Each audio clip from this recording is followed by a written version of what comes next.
homogenous. You know what I mean, though? Yeah.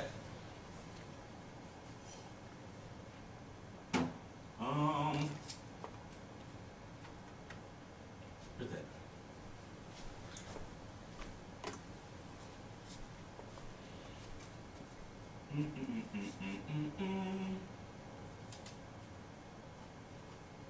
And this is another thing that kind of caveats to that.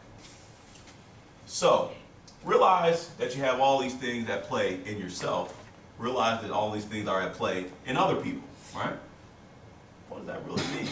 Well, number one, it means that you can make use of it to organize yourself and to have better control of yourself. And also, you can use it to get different responses from other people, right? So, say you meet a girl and she has, you know, this is her. This is how she was raised. You know, we went through this. This is how she was socialized. You don't particularly like all these things. So, what you can do, give her a nickname. Nice. Right? That's a good Nickname. technique.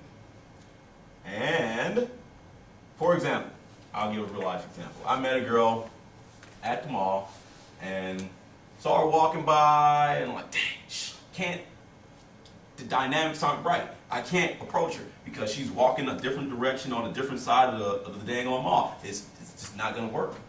But let me just wait and see what happens. Let's see how the dynamics play out. Where's she going? Wait, watch where she's going for a little bit. She goes to an elevator. Elevator's not there yet.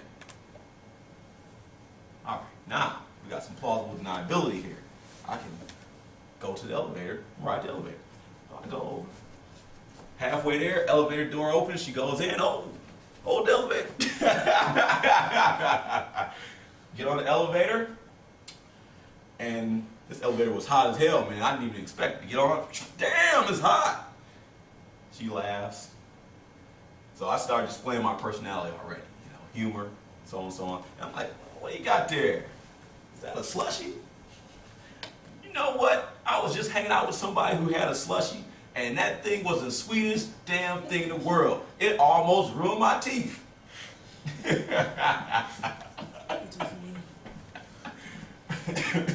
And she's laughing, blah, blah.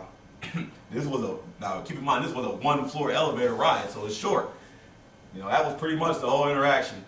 I walk out of the elevator, going on about my business, and hey, by the way, are you single? And she does one of these, looks at me, thinks, you can see her eyes moving, value calculation.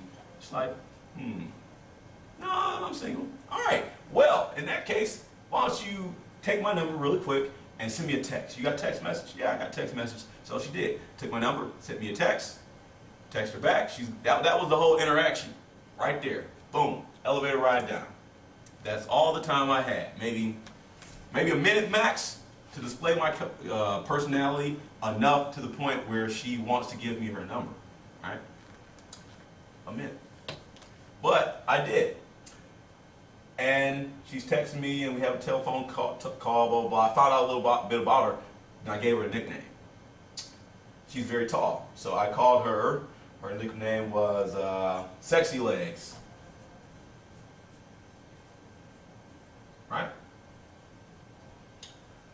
And I started to put in attributes in here under this nickname, right?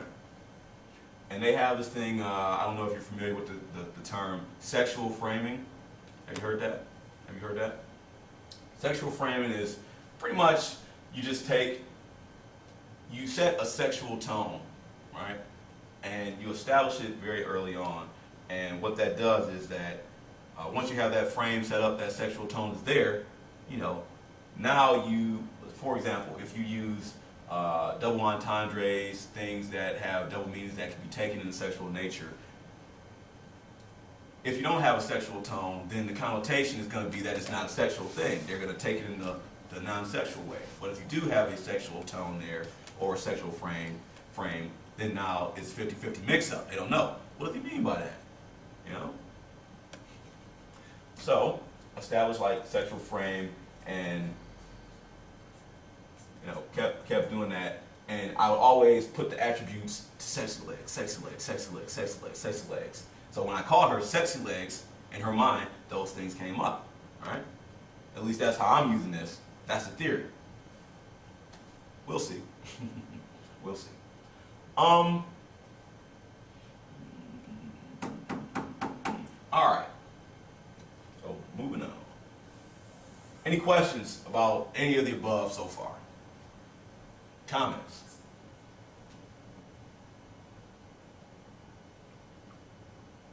No comments? No questions? Well, let me know when you get some, man. All right. Next thing I have for you is a metaphor.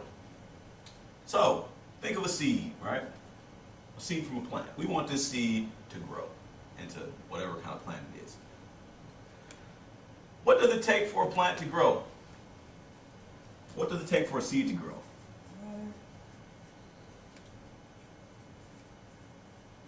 Water. What else? Sunlight. Sunlight.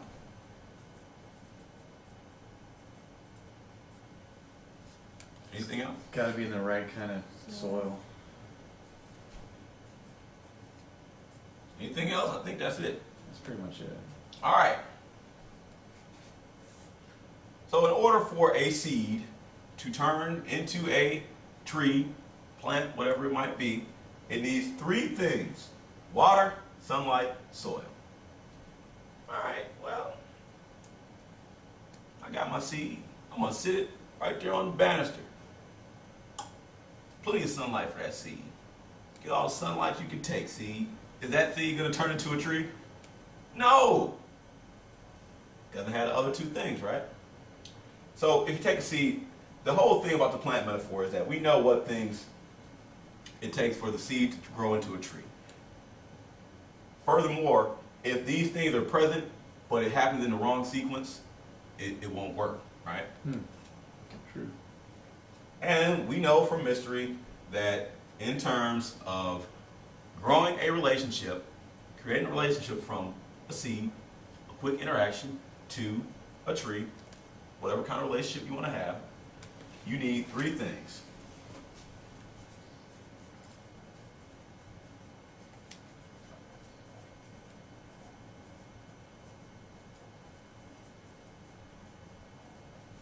Attraction, comfort, and seduction. And you need those three things in order. Boom, boom, boom. Right? So, what can we do with this information? Well, number one, you can make sure that you're going in the proper order. All right? Number two, you can make sure that you know very clearly when you're doing one of the three. So, like, if you're taking care of a plant, you know that once a week you gotta go water that plant, man. And if it's not getting sun, you gotta go put it in somewhere that has sunlight. You know, over here, since it's very concrete, very tangible, these concepts, because this is the same stuff, it's very easy to do.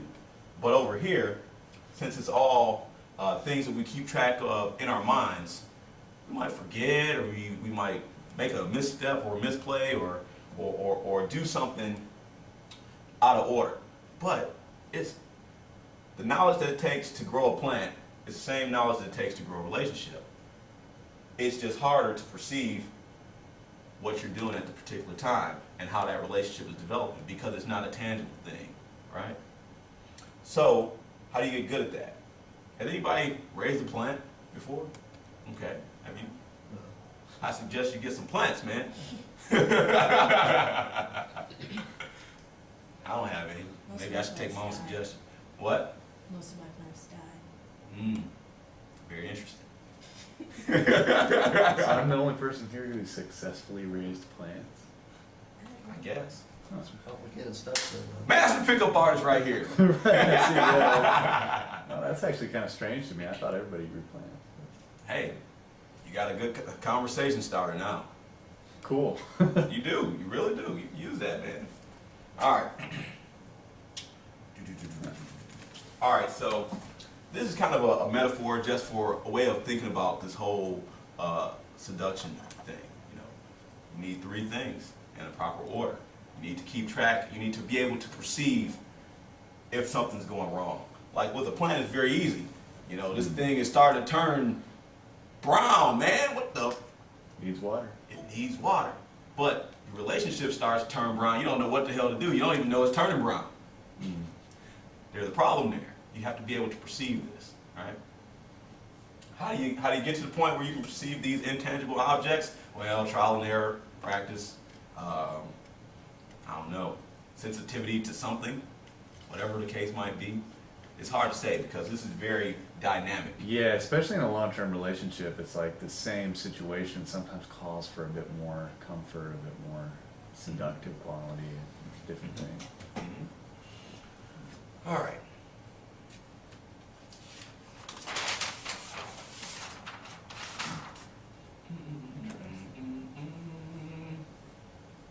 And here I will throw this part in. Some of you might have heard this before, but I feel as though people in the community are so focused on seduction, clothes and girls having sex, that they forget about a lot of other factors that are important.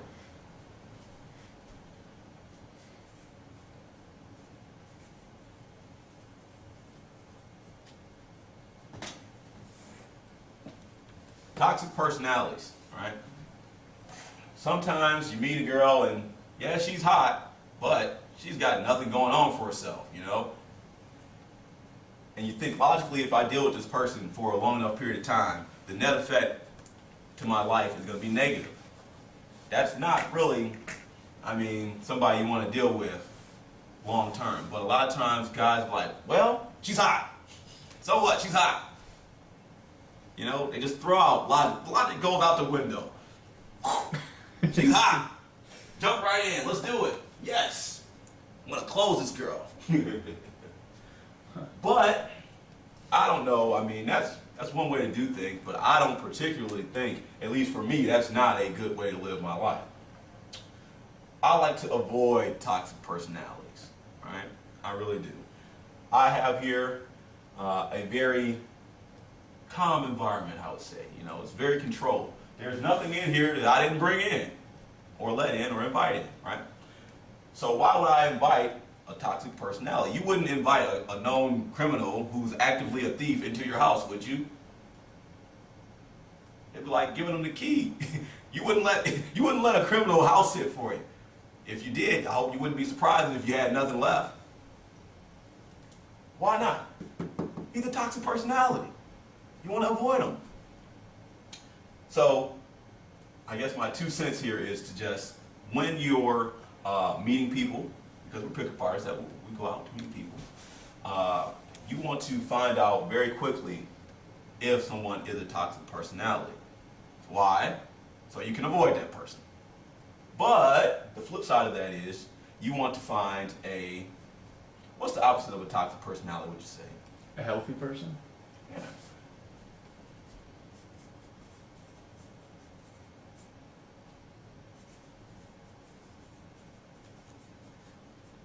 You want to find a healthy personality. You want to find an attractive personality.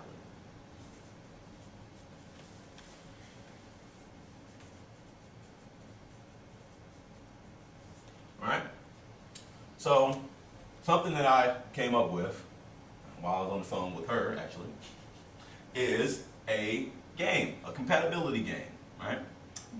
That you can use to determine whether someone has a toxic personality, a healthy one, or a very attractive one, right? How does it work?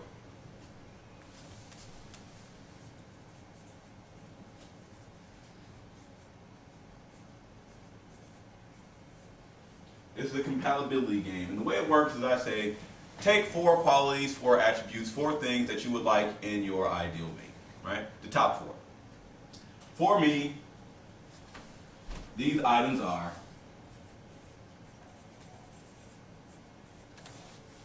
sexually open, intelligent, emotionally caring,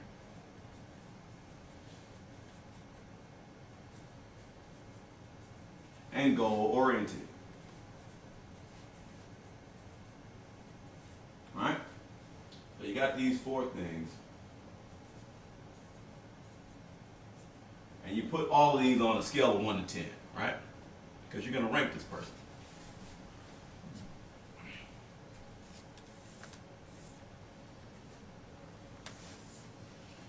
And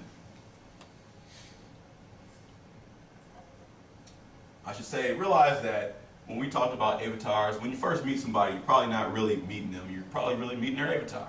So the longer you know them, the more of a sense you get, the more data you get to collect. You can test and reeval. That's why girls test guys so much. They're testing for bullshit. They're testing to see if your initial impression holds up to who you are over the long haul, right?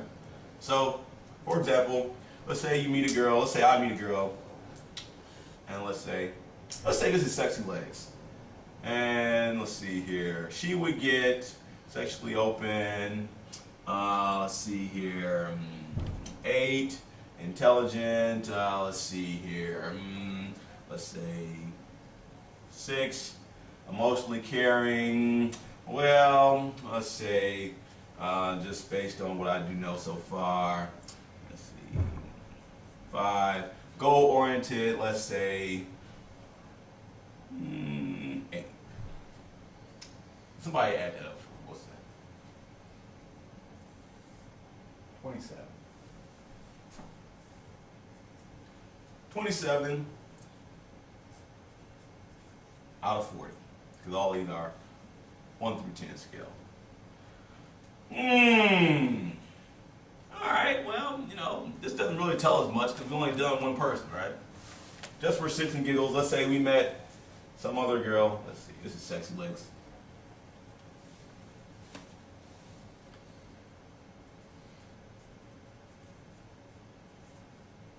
Let's say we made HB10. HB is shorthand for hot bitch or hot babe or whatever. HB10. And we put her on the same scale. Let's just say intelligent. We'll go in order. Sexually open, let's say 10. She's down to do it right now. Intelligent, well, let's just say 3. Emotionally caring, she's self-centered. She only cares about what she wants. So let's just say 2. Goal-oriented, let's just say just 5. What's that add up to? Pretty low. That's 20. It's 20? Yeah. But it sounds like she's a totally vacuous person. Yeah, I mean, she might be. Yeah. Let's just have another scenario. This is somebody that I actually know.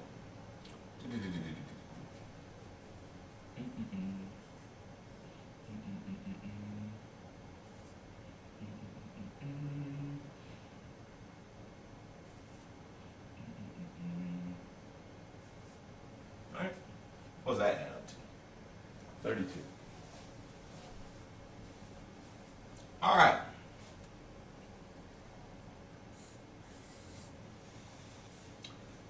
Now, all this is out of 40. If you were presented with this piece of this data, who would you pick? This is just random girl.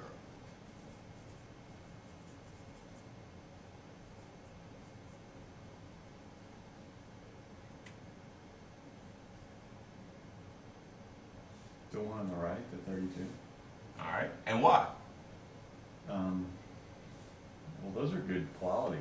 I mean, they're not necessarily the top 4 I would pick. Okay. She sounds like a nice If it girl. was your top 4 If it qualities. was my top 4, Yeah. then I'd be like, well, yeah. I mean, she's just more of what I like. Exactly. And how about for you? She provides the most valuable data, so she could. All right. Now, what happens in reality is guys pick her. Because she's hot.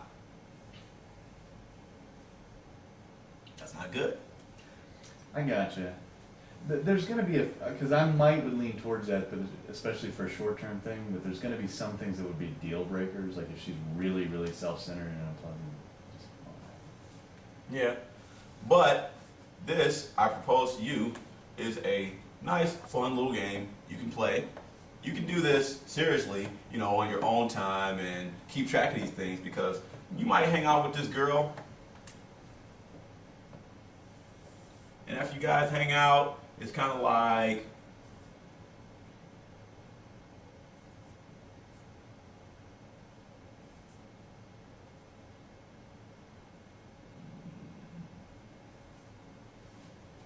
you might actually get to know her. Hey, she's not so bad after all. You know? It was just the mask she was putting up that day. She acted like that to keep all the potential suitors away. Right? She's actually pretty cool. Or, you know, it can go the opposite way. You know, get to know somebody and it's, oh, well, not exactly what I was looking for. All right. So, this is a value calculation. This is going on internally in your mind, whether you know it or not, whether you're conscious of it or not. So why not be conscious of it and use it to your advantage? Furthermore, this is going on in the female's mind. Why is she throwing some of these shit tests at you? Well, to figure out this, right? Because she's dealing with a lot of potential suitors. She's going to pick one or two or however many she wants, and for whatever qualities, and deal with them and react to them in a certain way based on the data that they give her, right? So she's testing, collecting more data. So this information is good on a lot of different levels. Number one, to organize in your own mind and to logically figure out, well, who should I spend my time with? Both girls want to hang out with me. Who am I going to make the date with? Boom, her. Right. Or, depending on what I'm looking for, if I just want to judge off this, her. Well, not her. You know, depends. It depends. Whatever the situation calls for. But the way I came about this is that I use this as a game. We played it together. And I was like, hey, why don't you get your top 4 things and I'll get my top 4 things. They're going to be different, of course, and we'll rank each other on every axis. And then we'll exchange the information. We'll tell each other how we did. And hey, we were both ranked in the high 30s, so we started hanging out. Pretty simple, right? Seems like we're compatible. Let's investigate further. So this is a little mini game you can play with somebody, like over the telephone or something. But realize that, you know, we were talking on the phone for like 5 hours into the wee hours of the night before this came up. We were in the comfort.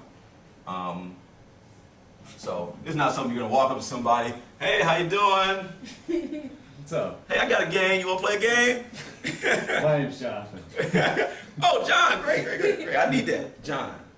And then on the same paper, you see that you played it with everybody else in the club. No, that's not good. If you can get the word, hey, by all means. But my initial impression is that won't really be optimal. You won't have enough information to play the game anyway. Yeah, exactly. Wait. Well, one thing that I do is instead of gathering the information, I'll ask the person for their own report. They'll just give me the information because remember, theory of perception. It's their perception of reality is more important to them than my perception of their reality, right? Gotcha. So I will ask a girl, hey, you know what? On a scale of 1 to 10, 10 being the highest, how attracted to me are you right now? I asked some girls that Thursday when I went to Wild Bill's, and one girl was like, oh, about a 9. All right, great, let's exchange numbers. One girl was like, about 8, 9, 8, 9. All right, great, let's exchange numbers. One girl was like, I ain't gonna tell you that. Why not? Is it bad or good? It's good. Why won't you tell me? You might use that information. You damn right I would. Anyway, but you won't tell me? All right, fine, let's exchange numbers. It's good. You said it's good. All right. So, you know, that's one way I use this whole thing. It's the way that they feel towards me, right? That counts more than the way that I feel towards them. Because if I like them a lot and they don't like me, they think I'm scum of the earth, well, guess what's going to happen? Big 0, right?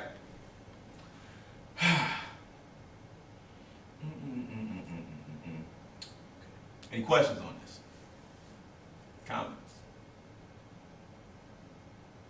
No? Let's see here. Boom, boom, boom. Just to come towards the end.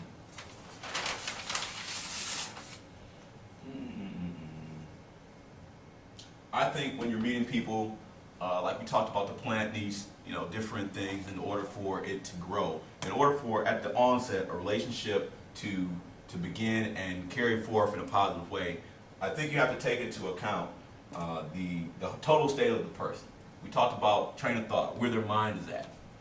We can do something about that. We can change their mind. We can tell them interesting stories and things about ourselves, and we can affect their psychology.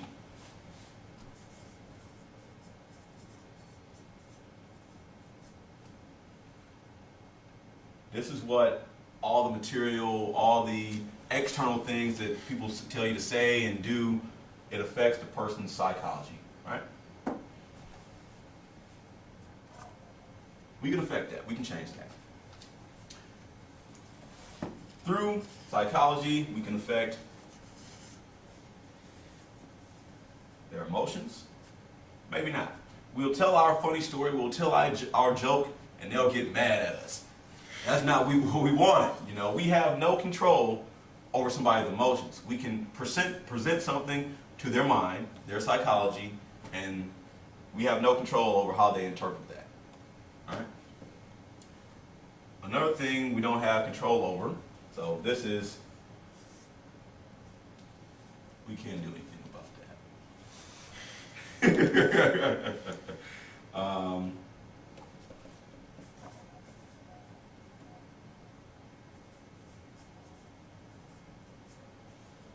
Then we got the person's physiology. We can't do it. Well, I mean, to a certain extent, we can. We can pat people on the shoulder, hey, high five, this and that. But seriously, we can't really affect their physiology, their body, how they're feeling. If somebody feels sick, they have a stomach ache, that's going to kind of travel back up and affect their emotions. They're going to feel it. It hurts. My stomach hurts. And they're probably not going to be in such a good mood. Right? So, again, you can't really change that. Somebody just, got their arm cut off, I don't really think they're going to be in the mood to hear various stories and things that you might want to tell them to affect their psychology. So, this is where we work. This is what we can affect, right? Here and here, we have no control. It's like a plant. So, in order for things to go well, they have to be happy. Nothing's wrong with them physically, right? They have to be, it would help if they're in a positive emotional state. And it would also help if we tell them some nice things and, make them in a good mood, Boom, boom, boom. 3 things. And then we can move forward with the whole seduction, right? A lot of times, this information we can't really tell. We can kind of discern this, from our senses. We can discern some of these things to a certain extent, to a certain degree. We have limitations. If you see somebody smiling, hey, it might be in a good mood. You go approach this person. Hey, how you doing? Blah blah blah blah. They might, these things are linked in a certain way, but not always. We have no way of really knowing. But the thing is that when you're in a club or something like that, Deanna, can you tell us your observations from when you were out with me on Friday, what you saw? We went to Studio 72, and I noticed, because he does a lot of networking stuff when he goes out, I was to myself a little bit, and I noticed when I looked around that all the guys in the club had an optimistic demeanor, and all the girls in the club looked pissed off. Now, whether or not they're pissed off, no one really knows, but they just look pissed off. Unless they were dancing or drinking or talking to one of their female friends, they all look pissed off. That was my observation. When you say optimistic demeanor, what do you mean? I mean, the guys just look like they were there to have a good time, meet people and everything like that, and the girls, they just look mad. But they took all that time to get there, but they look pissed. You think it's the way like they have their eyebrows waxed and stuff to like get those arches to look a little bit extra angry? You know, because that can look kind of angry. Yeah. But I mean, seriously, I think that sometimes there's that little bit of a angry thing. Like in our culture, I think a lot It's of girls for a do reason. that. How like how feminine is it in our culture? If I go, Yeah. right, if I just look at you and roll my eyes, that's just like, I mean, that's just something girls do to each other, to guys, to everybody. Mhm. Okay. We do it for a reason,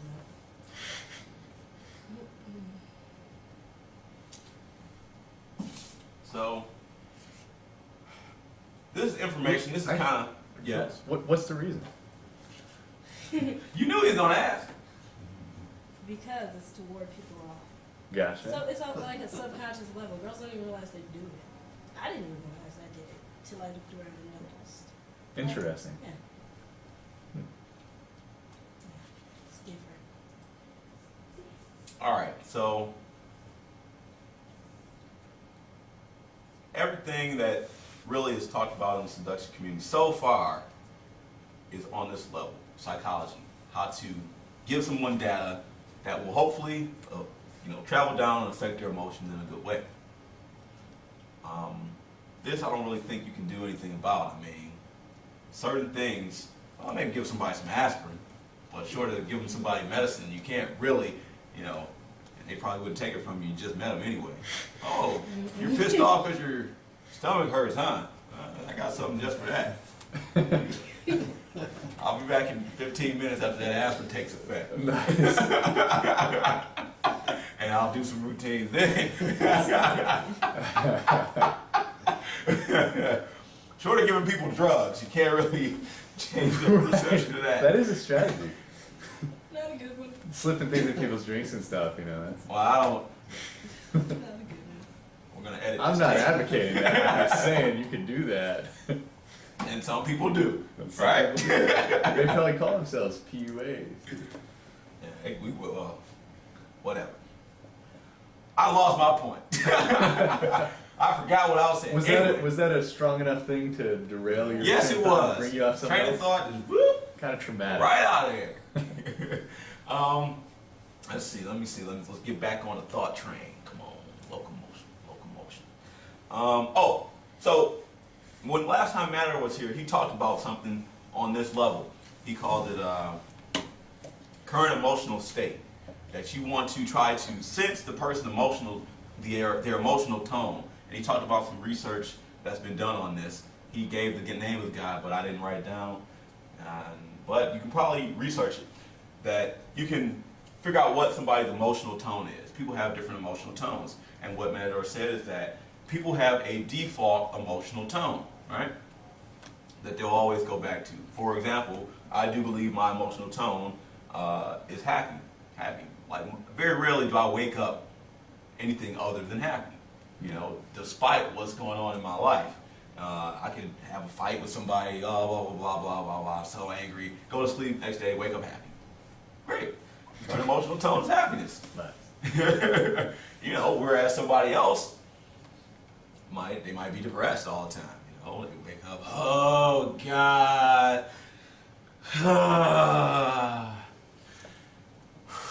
Man, hide the liquor from that guy. Here we go again. Gotta go to work again. Work for 8 hours, come back home, sleep, wash up, and do it again. I'm just grinding my life away. Damn.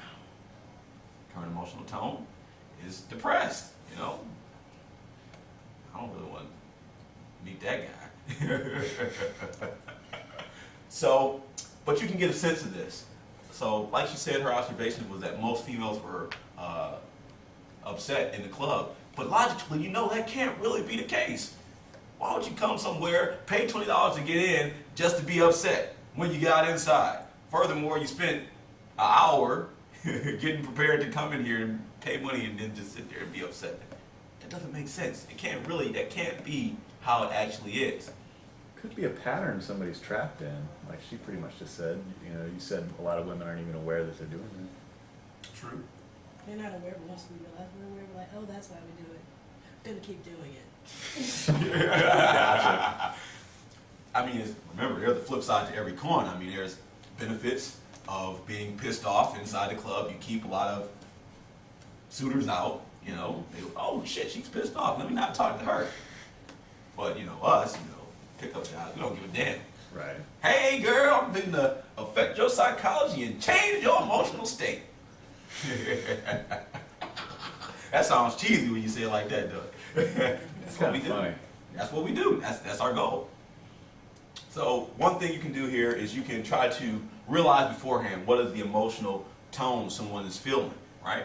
And with what I've said here today, you can realize what is the dominant train of thought that they have. So you have advantage here and here.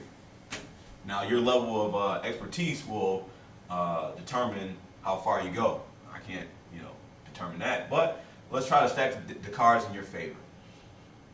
And I was going to say that, for example, if you see a girl at a bar, you know, what's her train of thought there?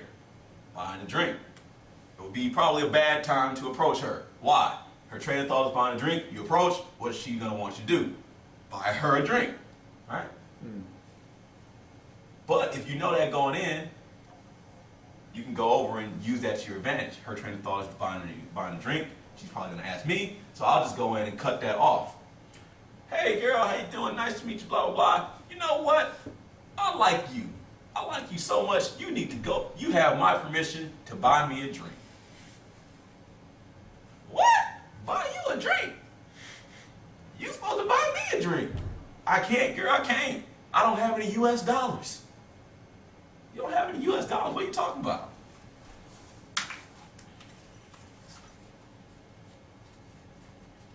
Let's see, where is my... Oh.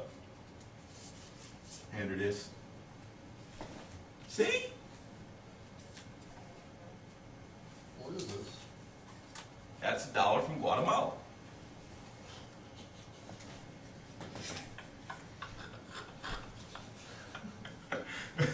It's pretty. Yeah, it's cool. So fine. It's plastic. Yeah. Yeah. They actually can have clean money over there. You can wash it. But, you know, boom. All that's going on is I'm displaying my personality, feeding down into her psychology to change her emotions, right? If her psychology and her emotional tone was kind of like standoffish and she wanted me to buy her a drink because that's what was on her mind, I've used that information to my advantage through using routines and gambits and scripted things and putting some thought into this. I've turned this into a potentially negative situation into a positive. I've used everything that's going on with her, everything that's going on with that person, I've used to my advantage, right? Because I asked her to buy me a drink, I hijacked her train of thought, I became the leader. What? Buy you a drink? And that was the point where I was now in control of that train of thought, right? From there, I went into a gambit that I used. I can't. I don't have any US dollars. What? No US dollars? Which is a question mark in her mind. How could you not have US dollars? We're in the United States. It's a default. Everybody here has money. US dollars. I don't have any US dollars. Well, why not? Curiosity. Well, because I have this. Give her this, looks at it. Interest, intrigue are the emotions that she's probably feeling, right? Which I then feed that into that. Well, you know, I tell the truth. A friend of mine gave me this. I like it because it's cool, blah, blah, blah, blah, blah. But if I had actually went to Guatemala, boom, conveying different aspects of my personality through a gambit. The gambit was me giving this, right? Because I know the kind of emotions, the way that somebody getting this, I know the way that it affects a person, right? The point of a gambit is to do something to cause an emotional or psychological effect. It's to get a desired response from a person. That's the power of gambits. This right here is a gambit. Boom, give this to somebody. Number one, they're gonna feel it. Oh, this is weird. What's this? Interesting. What is this? Oh, they might laugh. Ha ha, what the hell? Feel positive, happy vibes, emotions, so on and so forth. Mission accomplished. Furthermore, it opens me up, opens up a window for conversation because they're interested, and it just works really well. It does everything right. But it can work in the opposite way. A lot of times people want to keep the dang on dollar. No, I can't give you that. That's my only one. I'm going to have to go all the way back to Guatemala and get another one. Can't let you have that. And so that's like a 50-50. Then, since they can't have it, they get bad emotions. Oh, I want to keep it, this, that, and the other, so on, so on, so on. So, hey, it's a nice gambit. It can come off very well, or it can go in the opposite. You know? Checks and balances, right? So I guess I'll go back to gambits.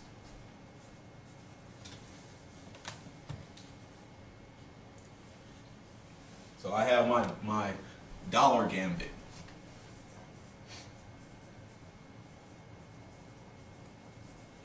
And the emotions that it evokes is interest.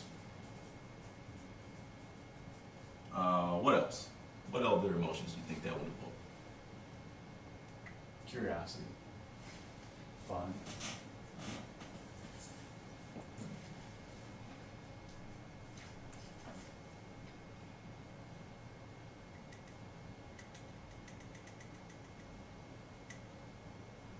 Yeah, we're waiting on you. That's pretty much it. Intrigue, like you said, that kind of goes with curiosity. Let me see. Can I think of any more? Interest, fun, curiosity, surprise.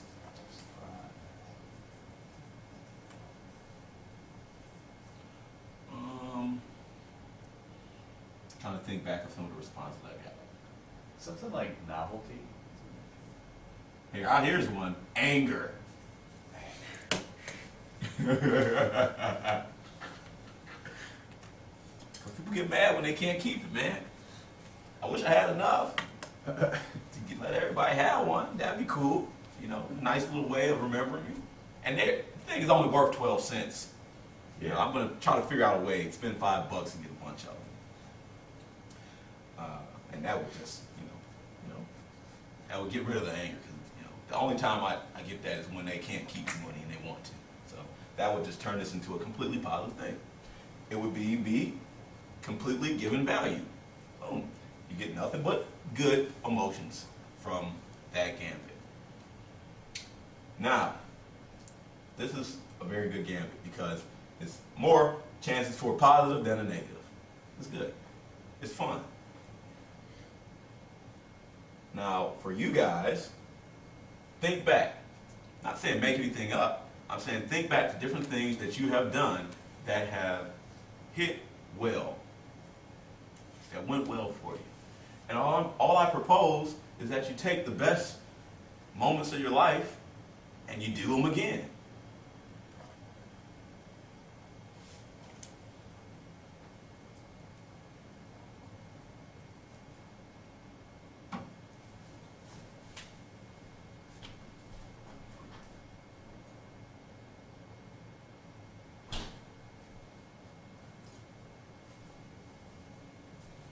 Anything come to mind?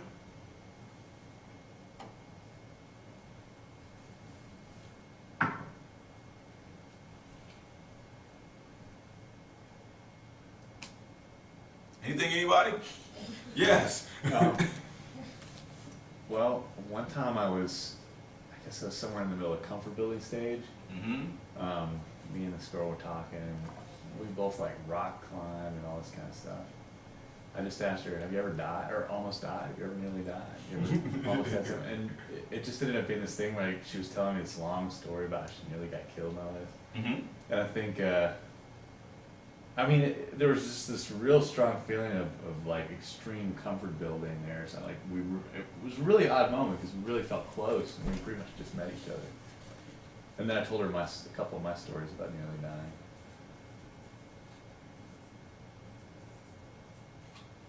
Nearly died. I mean, because if she ever died, I wouldn't be having a conversation with her. Hey, you might. Some people, they die and bring them back to life. That's true. That's true. That happens. Nearly or almost died. Ever nearly died. Now, I will make this a little bit easier for you and help you with the concept of universal commonalities, right? There are things that are universal to everybody's experience, that they just come with being human. For example, to use a base level one, going to the bathroom. But of course, you don't want to run. I mean, you could make some funny little game about going to the bathroom, but you know. Yeah, I once was saying something like, you know, I hate it whenever an apartment complex, like I go over to somebody's house, and if it's like a girl, I hate it whenever they put the bathroom right next to the bedroom, like, you know, they're connected there. I'm like, oh man, I want to get up, I want to use the bathroom, but I can't. I just have to wait till I get home. I just met her, we just got to be friends and everything. It's just not gonna work for me. It's not cool. You know what I'm talking about. You probably had to say that. You know what I mean? Like you have to pass through their room to well, get to the it's like- bathroom. yeah, or else you're in there in the room and you're making out or something. And it's like you want to go to the bathroom. You want to excuse yourself for saying the bathroom's right here, like right over there. It's not cool. They ought